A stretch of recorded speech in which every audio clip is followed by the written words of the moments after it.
Dawn breaks over rugged cliffs as early humans step into a world of hidden threats.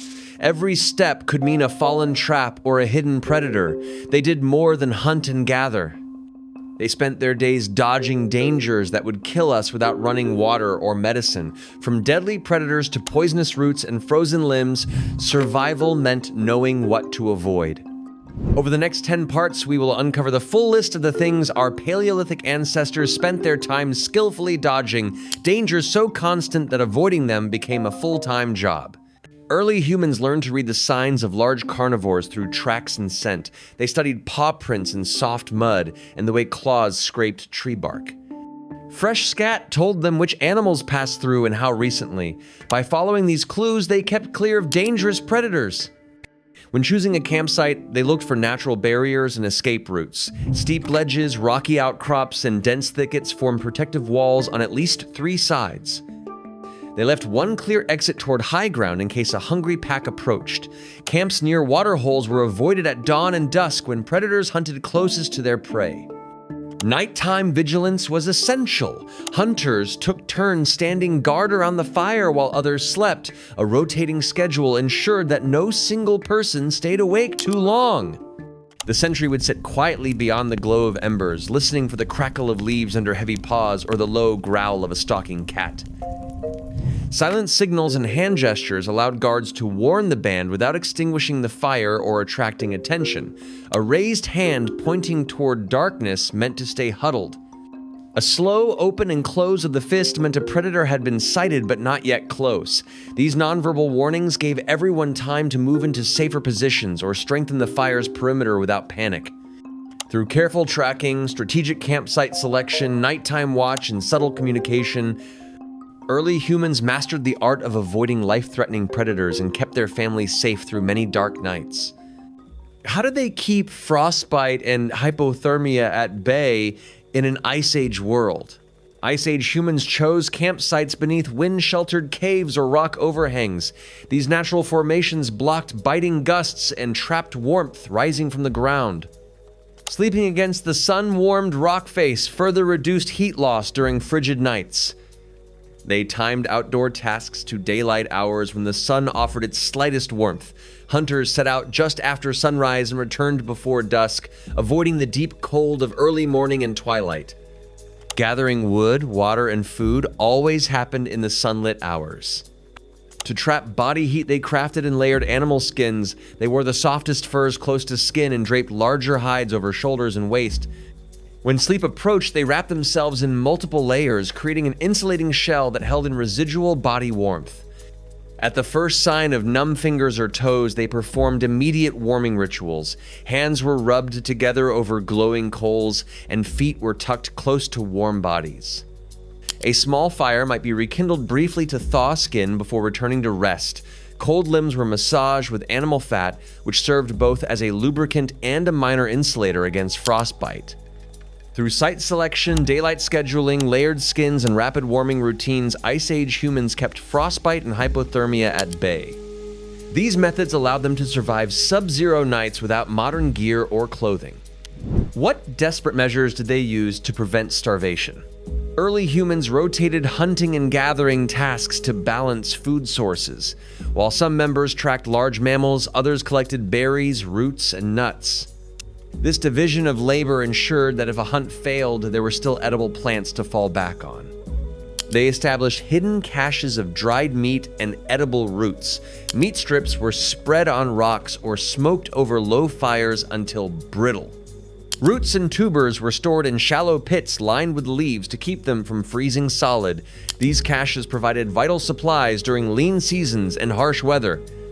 By recognizing seasonal food deficits, they planned accordingly. In spring, they sought fresh greens and eggs. Summer brought plentiful fruit and small game. Autumn was the time for nut gathering and bulk storage. In winter, they relied on their hidden reserves and occasional hunting for surviving the coldest months.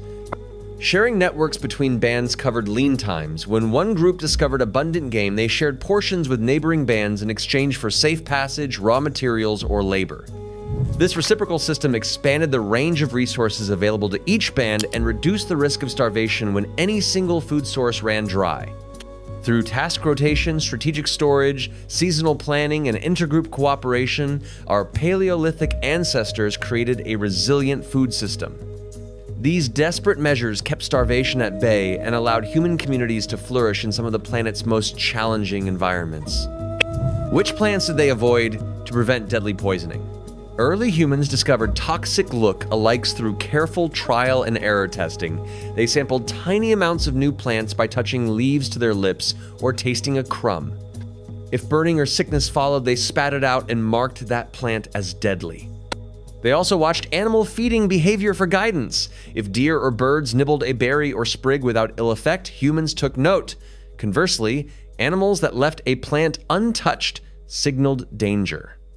This instinctive observation added another layer of safety. Pre-treatment of roots and berries helped remove toxins. They soaked roots in running water or buried them under rocks for days to leach out poisons. Berries were crushed and rinsed repeatedly until the wash water ran clear. These simple methods made once dangerous foods edible. Oral traditions reinforced warnings about specific species. Elders told stories of hunters who ignored warnings and fell ill after eating false hellebore or bitter cress. Children grew up learning vivid tales that linked plant appearance with symptoms. Over generations, these narratives formed an oral encyclopedia of safe and unsafe plants. Through testing small bites, watching wildlife, pre-treating potential foods, and sharing stories, Paleolithic bands built a reliable food system that avoided deadly mistakes. Their combined experience allowed them to forage widely while keeping dangerous plants at bay. How did they ensure water did not kill them instead of quench their thirst? They selected flowing streams over stagnant pools. Moving water stayed fresh longer and reduced the risk of bacteria and parasites. Small springs hidden in shaded hollows offered particularly clear water. Before drinking, they tested clarity and odor. A quick glance revealed particles or discoloration. A careful sniff detected foul smells. Clear, fresh water without any off odors passed these simple tests. They boiled or clarified water using heated stones. Rocks red hot from the fire were dropped into wooden or bark bowls of water until it reached a gentle boil. This method killed most harmful microbes without requiring metal pots.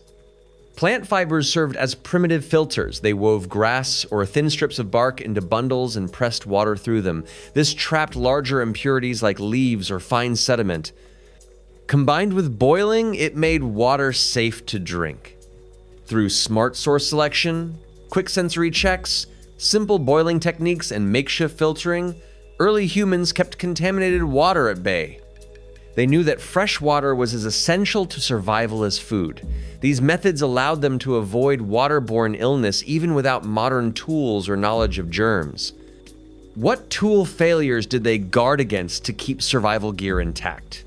Before each outing, hunters and gatherers inspected stone edges and wooden shafts carefully. They looked for hairline cracks in axes and splintering of spear shafts. A weak tool could spell disaster far from camp. They carried spare flakes and sinew for emergency repairs. A small pouch held extra stone flakes, sharp enough to re-edge a blade. Strips of dried sinew served to rebind loose spear points or repair basket handles. Tools were stored under shelter to prevent moisture damage. Hides draped over racks kept rain and dew from softening wooden shafts. Stone tools dried on heated rocks near the hearth to ward off damp. Every member learned basic knapping and hafting skills. Children practiced striking flakes from sandstone until they could produce a cutting edge. Elders showed them how to split a branch and bind a new point with sinew and resin. This shared knowledge meant anyone could fix a broken tool if no specialist was nearby. By inspecting gear, carrying repair materials, storing tools wisely, and teaching repair skills to all, Paleolithic bands avoided tool failures that could end a hunt or gathering trip in disaster. Their proactive maintenance mindset kept survival gear reliable and ready for every challenge. Which illnesses and infections did they fear most without medicine? When skin broke, they washed wounds in cold running water from streams. The shock of cold slowed bleeding and helped clean away dirt. Then they applied crushed leaves of yarrow or sage, plants known to reduce inflammation. These poultices formed a protective layer over cuts and stung slightly, a sign that they were working to kill bacteria. They steered clear of stagnant water and decaying animal carcasses. Pools where water sat still bred unseen dangers, and rotting flesh attracted flies that spread disease. If they encountered a poisoned stream or a dead animal, they moved on without question, trusting survival more than curiosity. Antimicrobial herbs became vital medicine. Yarrow leaves were crushed into teas to treat fevers. Sage stems were chewed or brewed to soothe sore throats. Mint and wild garlic were added to broths as gentle antibiotics. These simple remedies prevented common infections in a world without clinics. When someone fell seriously ill or injured, the band created a safe space away from the main camp. A sheltered alcove or a rock overhang served as isolation. Caregivers still brought food and water, but limited contact to prevent contagion. These quarantines lasted until wounds healed or fevers broke. By cleaning wounds with pure water, using plant-based medicines, avoiding toxic areas, and isolating the sick, early humans kept disease from spreading through their small communities. Their vigilance against infection was as crucial to survival as any hunt or gathering trip. How did they prevent conflict from tearing their small communities apart? Every member knew their role to maintain harmony. Some led hunts while others gathered plant foods. Water carriers and fire tenders had their own tasks. By dividing labor clearly, each person contributed without stepping on others' responsibilities. Rituals and stories reinforced cooperation and respect. Around evening fires, they retold tales of elders who saved the band from danger through selflessness. These narratives honored past heroes and reminded everyone that unity was essential. Before hunts, a brief ceremony bound hunters and gatherers in a shared promise to support each other. Gift exchanges and feasting strengthened alliances within and between bands. When two groups met, sharing meat and berries built trust. A simple gift of a sharpened arrowhead could open paths to future cooperation. Feasting after a successful hunt became a communal feast, dissolving envy over individual success. When disputes arose over food or hunting grounds, elders stepped in as mediators. They listened to each side, asked questions, and guided the group to a fair solution. Decisions were based on need and contribution rather than force. Their wisdom and impartiality kept conflicts from escalating into violence. Through role clarity, shared ceremonies, generous exchanges, and elder mediation, Paleolithic bands prevented social strife from threatening their survival. Conflict management was woven into daily life, ensuring that cooperation, not competition, ruled the day. What signs of overwork and exhaustion did they learn to heed? They scheduled rest breaks under shade or beneath rock ledges. During hot midday hours, they paused work, sat on cool stone, and closed their eyes to recover strength. These regular pauses prevented cramping and heat stress on long hunting or gathering expeditions. Members watched each other for signs of fatigue. A hunter moving more slowly or a gatherer swaying in place signaled it was time to rest. Team members offered water or a small snack of nuts to revive energy. This mutual monitoring kept the group from pushing any individual too far. Tasks rotated to spread the physical workload evenly. One day, someone might hunt large game. The next day, they gathered roots and firewood. By balancing heavy and light tasks, no one was overburdened for long. Rotating roles also allowed skills to spread throughout the band. Midday downtime was also used for tool maintenance and teaching. While some napped, others sharpened stone edges or repaired baskets. Elders showed younger members basic napping techniques in the half-light of the fire. These quiet activities kept skills sharp without the toll of full sun or deep cold. By pacing work, watching for warning signs, rotating tasks, and using rest periods for low-effort chores, early humans avoided the dangers of overexposure and exhaustion. Their careful attention to physical limits kept each member ready for the challenges of another day. How do they stay mentally sharp and avoid complacency? Our Paleolithic ancestors understood that yesterday's solutions might fail tomorrow. As climate shifted and prey patterns changed, they adapted tool designs and hunting strategies. Hand axes evolved into thinner bifacial points for speed and precision. Wooden spears gave way to slender arrow shafts when small game became more abundant. This constant refinement kept them ahead of environmental challenges. They encouraged curiosity and experimentation with new foods and techniques. When a plant with a strange flavor appeared, they tasted a small piece and observed its effects. If it proved safe, they shared the discovery and looked for ways to prepare it. Hunters tried novel ambush methods or tracked unfamiliar animals, always asking how to improve success rates. Through this spirit of inquiry, they expanded their dietary options and sharpened their skills. Stories of past failures were woven into every teaching session, sharpening the band's collective memory.